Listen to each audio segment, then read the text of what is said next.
Hey everybody, and welcome to Epic Everyday, our weekday podcast for busy, overwhelmed Christians who want to get out of busy overwhelm and into freedom and abundance and peace. I'm Liz Frerichs, and this is my ridiculous husband, Evan. Confirmed. He's over here trying to make me laugh during the intro again. That brings up the energy. Becoming a new thing. As you guys know, we work our way through the CSCS. They are principles that we found that really do transform your life from crazy to having that peace and freedom and abundance. The more you apply them, the more peace and abundance and freedom you have, and the less overwhelm and busyness you have. They're being calm, surrendered, centered, connected, and complete. Yeah, and I'll go ahead and put a plug in for the last 5 week of shows. We dove in, we did a deep dive on each of the CSCs. We took one whole week and looked at them. I don't have in front of us when that started, but 5 weeks ago. We did a week on calm, surrender, centered, connected, and complete. And it was a lot of fun for us. So if you missed that, go back and check that out. And this week, we're going to be talking about getting ready for the holidays. They're coming up. Yes, they are. And if we don't prepare, they always tend to sneak up, don't they? Yeah, I think it's so funny. I was just talking with somebody about this the other day, how, Christmas comes around and it's like, Once a year. But you're like, oh, I don't have money for that. I didn't plan for buying presents, and right. I didn't buy presents, and suddenly it's this huge stressor. At least that seems like it. Yeah, that seems like that's typical. So, or it's like, well, I'll get a credit card for Christmas and I'll pay for these in February or something. But we're here to tell you, Christmas is coming, and so is Thanksgiving. And it's not too late to start planning ahead a little bit. Or too early. Yeah, that's right. Either one. Mm-hmm. I used to be one of those people that was like, don't even talk to me about Christmas until December, but I've converted. Yeah. Yeah. Now you'll talk about Christmas before December. Yes, but I believe in pre-planning for Christmas. I never used to, but to me, holidays are like my least favorite time of year. Least. I know. Not joking. I've been married to you for 14 years.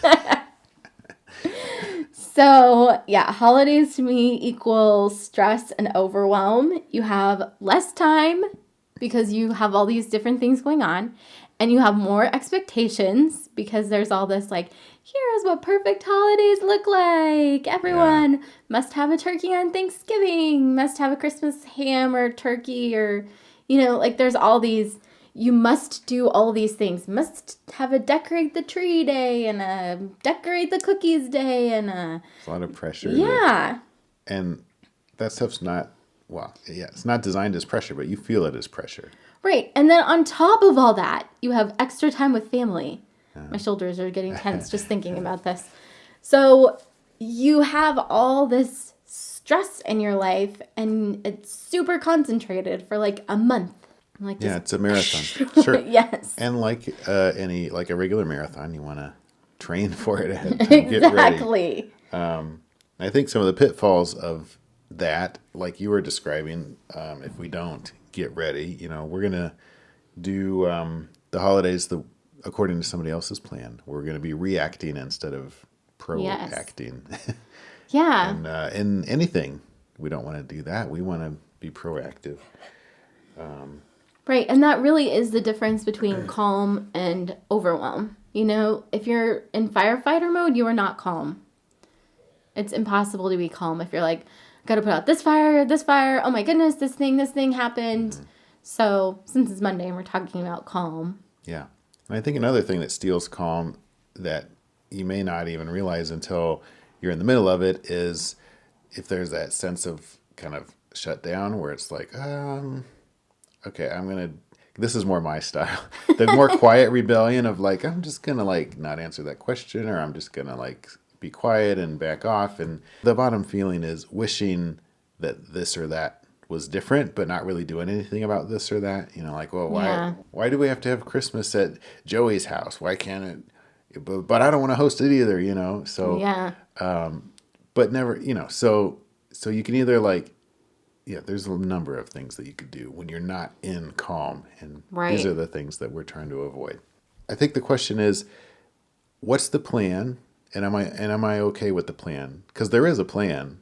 I mean, Yeah. we all grew up in a family, and if we spend time with our family, or even if we're not with our family because of geography or whatever, and if you're going to spend the holidays with somebody, there's some preconceived ideas, there's a plan, there's things that we do, and I think those are finding out, expectations, sure, not necessarily a plan.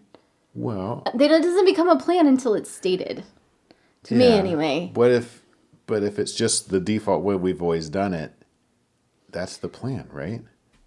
Well, no. I Okay. mean, at least for me, anyway, it's an expectation like, oh, yeah, this is probably what we're going to do. But until Oh, somebody sure. says, oh, hey, are we getting together for Christmas? So technically, right. Then it becomes a Yeah. plan. Even if it's the night before and it's like, hey, we're going to go drive Which around and is look at all those Christmas lights like we always often do. how it ends up being. Yeah, it just depends on family to family, but yeah. So getting ahead of that a little bit. But what I was saying is, if there's a certain way that it's always been done and it's a tradition, but it always tends to sneak up on you anyway, let's get ahead of that now. And think, do I want to do that tradition this year? Right. That was one of the things that was so helpful for our family. I don't remember when we started doing it, but Marla Siley she's the fly lady, and she has a holiday control journal, which we'll put a link in here for it. Yeah. And it was so helpful because when we started doing it, we sat down and we said, what are the traditions that are important to us? And it was so interesting to me. You know, we did it as a family and the things that were important to the kids. And it ended up, one of the things that was not important to us was having a big Christmas meal. And so we switched to our tradition now on Christmas is to have macaroni and cheese and watch Harry Potter. And our kids love it. Like, it's super fun. Yeah. And I love it because it's Doesn't way make a not that kitchen stressful. full of pots and pans. Right. Yeah, because none of us, I didn't like cooking all day. You didn't like doing the cleanup. Yeah. And the kids didn't like the meal. Right. So it was just like, let's just have our big meal, you know, with grandma and grandpa. And for our own small family Christmas, let's do something that's super easy and doesn't take a lot of time away from spending time together as a family. Yeah. So that's a huge immediate benefit of taking that little inventory right there. I mean, that's the thing about being an adult, which is always fascinating to me. I don't know. Will I ever get used to being an adult? I'm not sure, but having a say in what you do and what your family does. Yeah. I mean, it's especially if you just have your own little nuclear family and you're doing Christmas there, you have 100% control. But even if you're going to a larger family gathering, I mean, if you're an adult, you have a say in what's happening around Right. you, you know. That's true. And that's comforting to me. So use it. Yeah.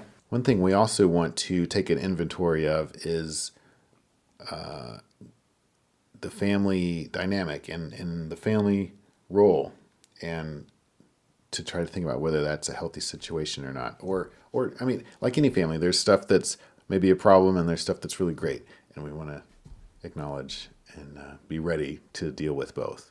So like have a mental expectation of, I mean, I think that's one of the hardest things about Christmas is that the media is so setting us up for failure. You know, they have this perfect Christmas where everything is happy and There's families always- get along and There's a Christmas miracle at the end, and then the credits Yes. roll. Yeah.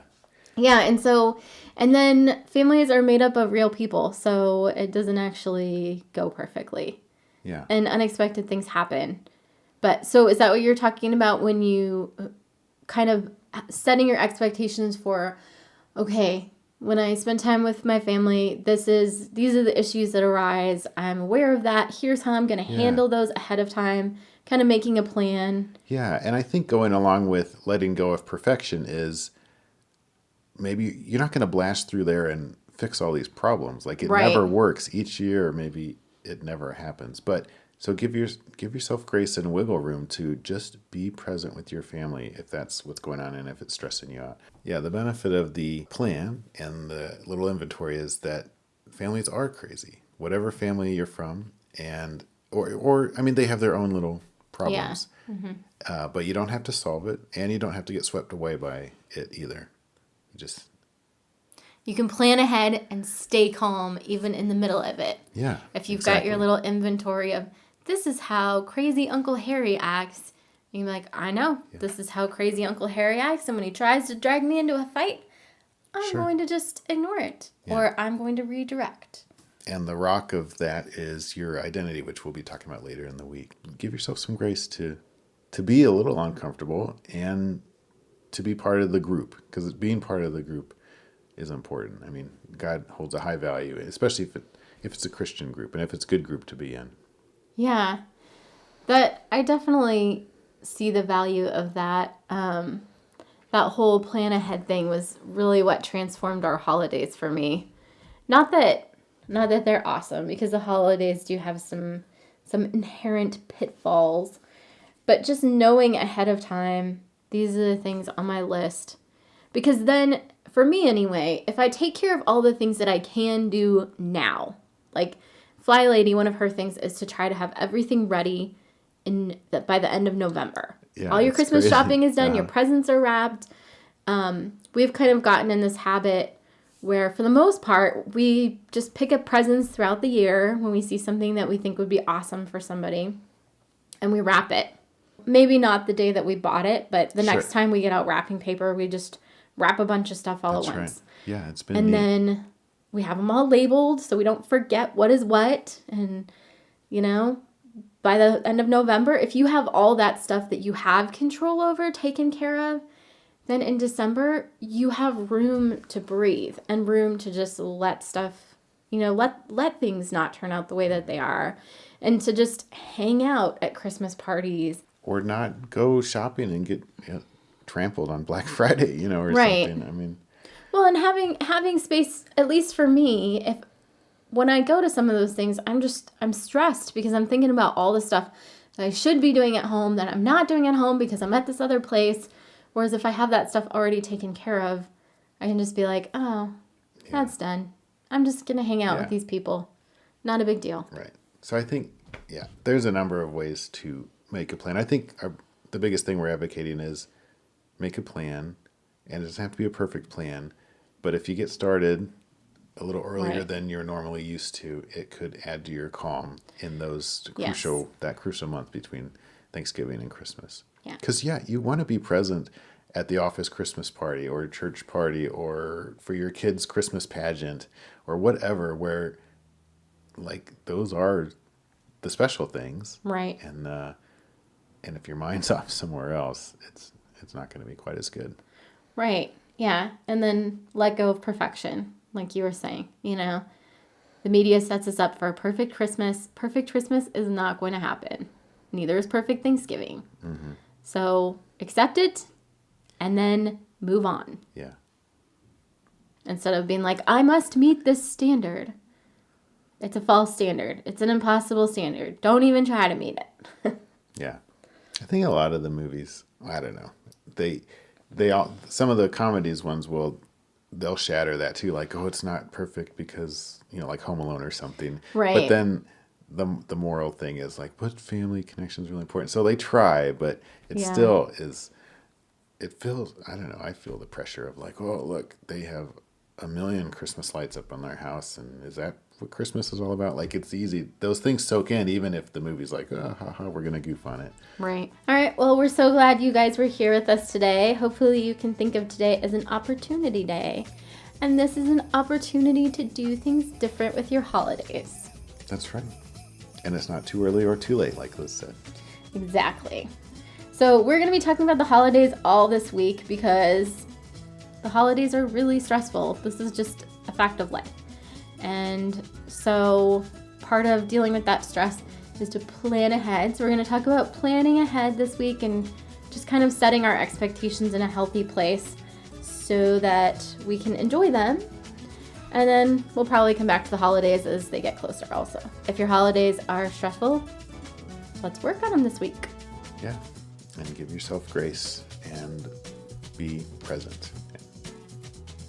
All right, we love you guys and we are praying for you. Have an awesome Monday. Talk to you later.